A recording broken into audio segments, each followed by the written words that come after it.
sound would be the thing that, Yes, I mean, I don't know if absolutely. it's, So I well, am it going depends to on- say,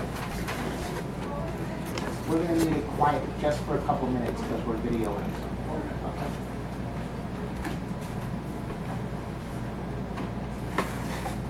Okay. Okay.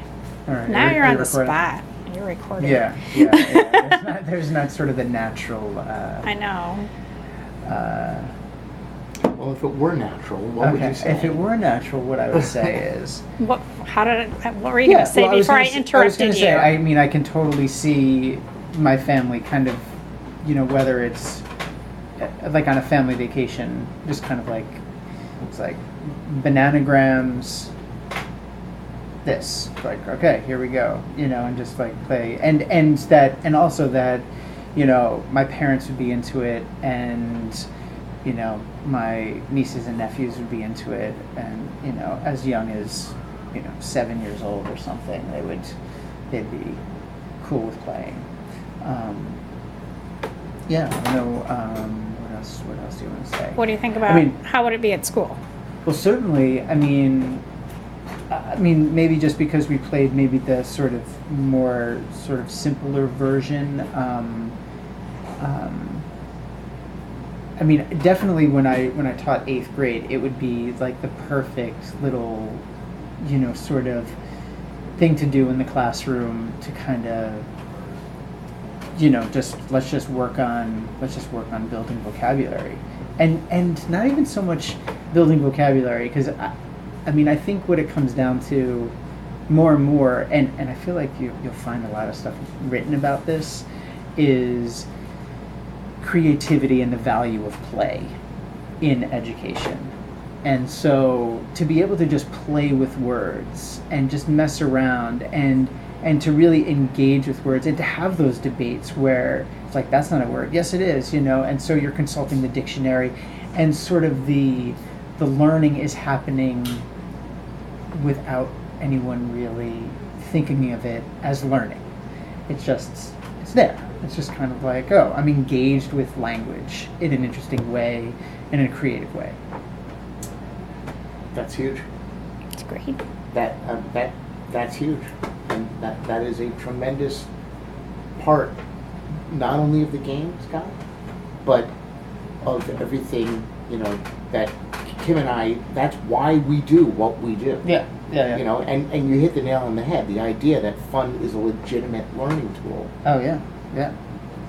And it's often getting legislated out of our classrooms. Yeah.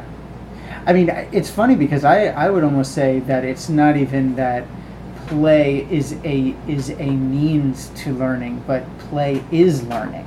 It's like there's not quite this separation. I think that sort of, the people in charge like to think of like, well, think of playful ways in order, to get the kids to learn stuff. But it's like, no, it's not that sort of disconnected. It's when you are engaged in something like that is learning. That's life. I mean, I just got someone shared something on Facebook, and it said, it's like Einstein wrote a letter to his son about like playing the piano or something, and he said something like, play whatever it is, yes, the teacher can give you stuff to practice, but play whatever it is that you like. Play what gives you pleasure. Play it again and again and again until it becomes dull to you. It's when you are sort of doing the thing that feels good and is playful, that's when you're really engaged. And then he goes on to say, there's days where I'm in my office working and it's not work. I'm just playing with equations and whatnot, and the day goes by, and that's how I spend my life. Just sort of playing. So I think that's really profound. That And it's applicable, and it's getting lost. Yeah, absolutely. I mean, and I feel like you read this everywhere. I mean, whether you're reading it in like sort of, I mean, there's so many books out now about creativity and things like that. If you ever get a chance, do you know the book? What's it called? Imagine by Jonah Lehrer. No. imagine how creativity works. It's a really awesome book. But books like that, to even like, go back to old, Buddhist philosopher, Alan Watts, and like that's all they talk about. Like every day should just be playing, just like live your life as you're playing in every moment. Like that's the point. So anyway, I don't know. That's my diatribe about like it. about that. But I like it. yeah. So, but anyway, if you want me to write something, either similar to what I just said or